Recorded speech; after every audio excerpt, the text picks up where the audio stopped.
Flat Earth Keys number 2, the conspiracy and the deception.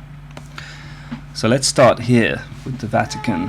Why does the Vatican have a giant statue of a pine cone outside?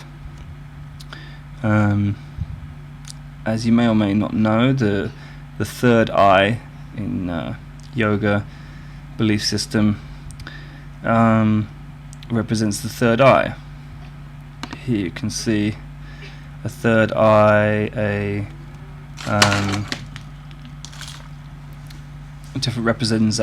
different ancient representations showing a pine cone, which all represent a spiritual center, some kind of different spiritual symbolism, but it's pretty much well known that the pine cone represents the third eye. That's the reason why it's called the pineal gland. Okay, there it is outside the Vatican. So what does this show? This shows that the Vatican are in the business of controlling spiritual thought, controlling the spiritual center of the brain is one of their goals. So what could be a more powerful system of controlling people's spiritual awareness than to completely deceive them about even the true nature of where they live? You know, the fact that they actually live in the center of the universe, in the only place in the universe where people can actually live, which is here in this world. So let's look further at the deception. If we look at different sources of the deception, we have things like Star Trek. Now, this I found quite amazing. This is another amazing key piece of information, that Star Trek has been going since 1966, okay? And what's the whole story of Star Trek there? It's basically supposed to be us in the future. We're going out into this science fiction universe, this snooker table universe, these balls everywhere, and we find these exoplanets and we land on them and there's people there, etc. So it's just backing up this whole idea that, you know, that we are living on this ball and that this universe is like this, okay? So when do you think they actually claim to have discovered, modern science has actually claimed to actually proven for real that exoplanets actually exist? Well, you may be surprised to find out that it was in 1992. Okay? So isn't it a bit strange that you've been force-fed this kind of science fiction garbage universe since the 60s, when it was complete speculation? No exoplanets had ever been proven to exist, and yet it was presented to us via science fiction and, you know, numerous other films and even documentaries. It's been presented as fact, even though they had never been even seen any other planets. So this is very strange, if you ask me. And then you have characters like this one, Krauss. I have to turn it off because it actually makes me want to vomit.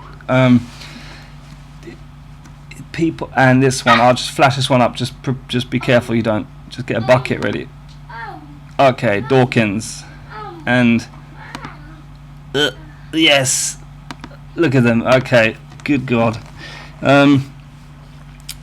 Those people are touted all across the media as these great kind of sources of all wisdom, when in fact they really are just deceivers, and they are like the high priests of this kind of atheist cult, that promotes this idea that we live on an insignificant little planet, and that, you know, that there's nothing special about life, there's nothing special about the universe, there's nothing special about human beings.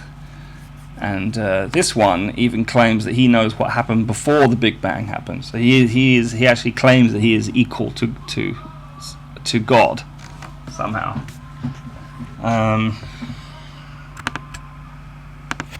basically equal to some kind of creator being. He somehow knows what happens before even time and space itself existed, according to his stupid garbage Big Bang nonsense that the Jesuit Einstein came up with, or Einstein's Jesuit teacher, that is.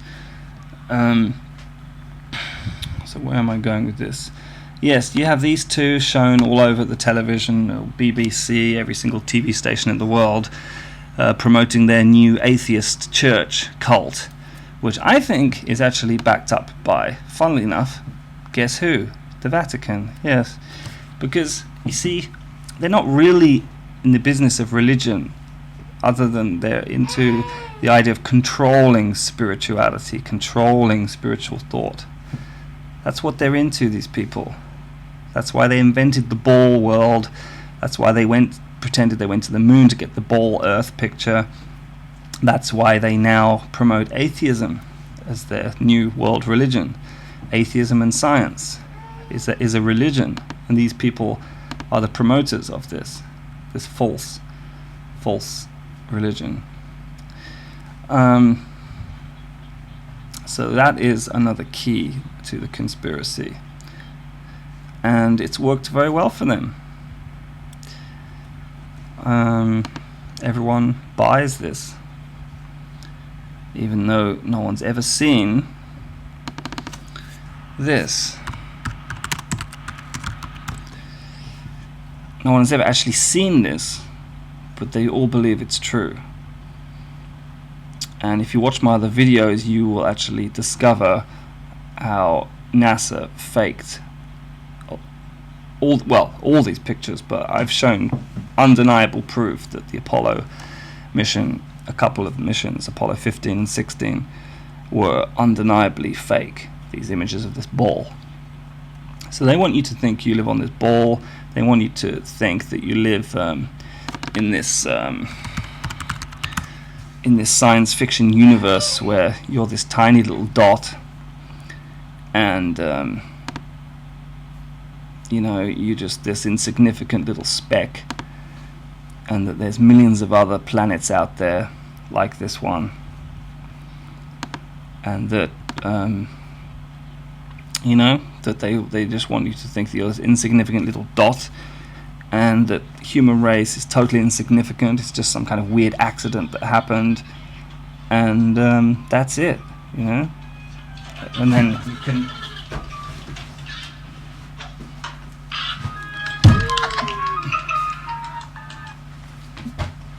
you can basically go and worship at the feet of the likes of these two to get your spiritual sustenance. I don't think so, somehow.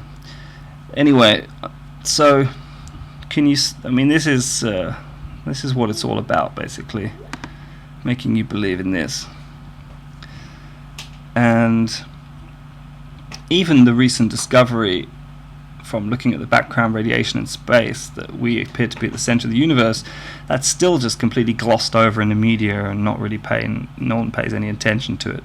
And they even gave it a silly name, the axis of evil. Apparently it's evil. The axis of evil. It's evil to think that we may be in the center of the universe, and we may actually be in a special place. Okay, so tune in for the next Flat Earth Keys number 3, where I'll continue this discussion.